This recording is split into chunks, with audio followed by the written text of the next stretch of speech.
put him up on there. Yes, you can't put himself to sleep. You have to tell him to go to the hospital the following day. He can play all night. He doesn't get tired. Yeah. Do they sleep? To go to school. Then at around 12, they come. Ahojte, teraz sme práve pred našou novou bránou. Sme pred bránou nového detského domova, ktorý sa nám podarilo postaviť aj vďaka vašej pomoci. Veľmi sa z toho tešíme. V tomto detskom domove žijú deti, ktoré podporujeme už dlhé roky, niektoré sú tam od narodenia, niektoré tam prišli neskôr. Ale momentálne sa tento detský domov stal aj záchranným centrom.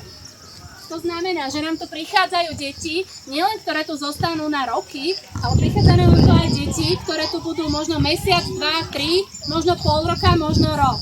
Prichádzajú nám tu úplne maličké deti, nie všetky sú tu, niektoré hrajú aj futbal alebo rôzne hry, ale aspoň s týmito deťmi vám chceme odkázať, že potrebujeme vašu pomoc, pretože potrebujeme pomoc, aby sme mohli naďalej prijímať nové deti do tohto záchranného centra.